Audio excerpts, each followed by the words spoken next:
Okay, in this video, this is going to be covering the second example where we use Cramer's rule to solve the system of linear equations. So if you did not see how I solved number one, go back and watch that video. Okay, so example two, we have negative 5x minus 6y equals negative 48 and x plus 2y equals 16. We're going to call this matrix B because we've already used A in the first example.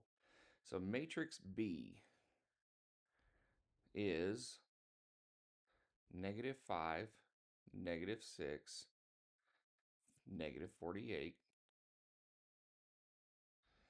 And then we have 1, 2, and 16. And to use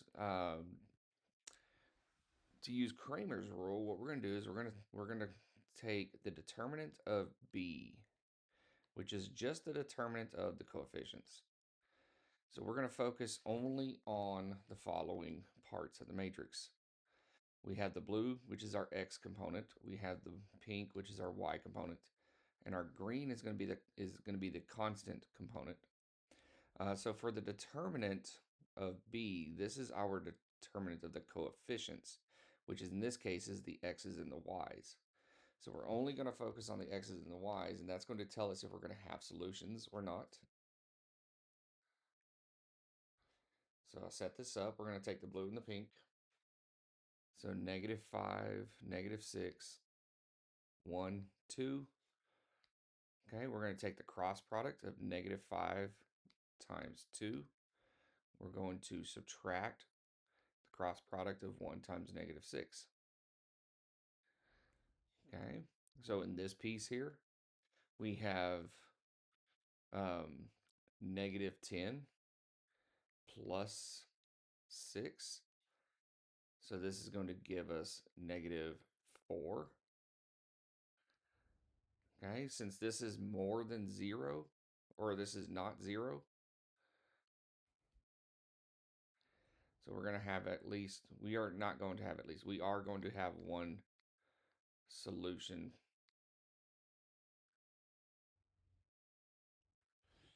So what that means then is we can go ahead and begin finding the determinant of the x solution.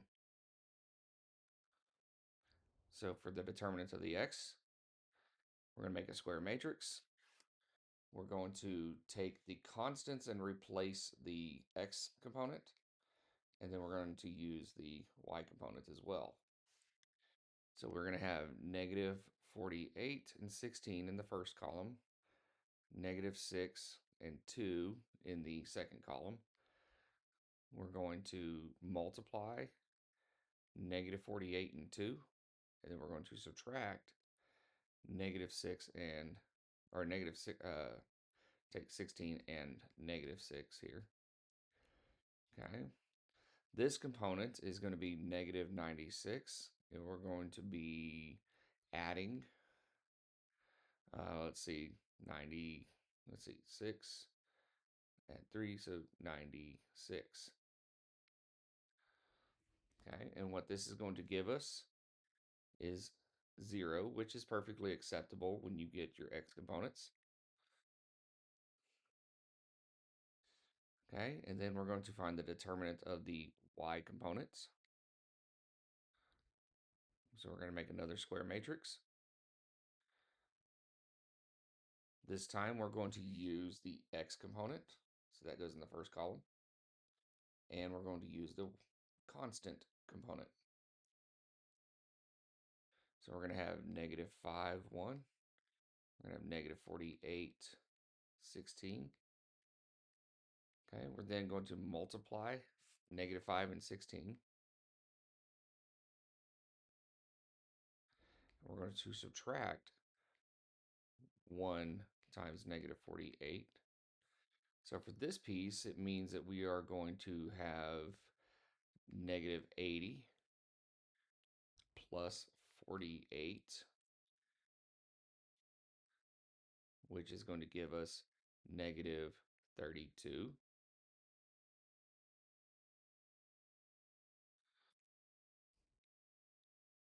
Okay.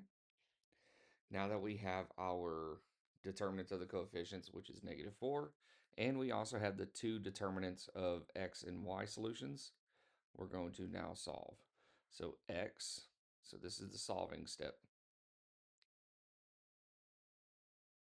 So x is the determinant of the, using a, the determinant of the x's over the determinant of the coefficients, which is 0 over 4, which means that our x in this case is 0.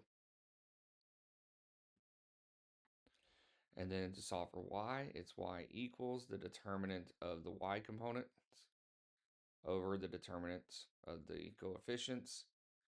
So we're going to have -32 over 4, or sorry, -4, and that was -4 over here as well. So -32 over -4. This gives us the solution of y equals 8.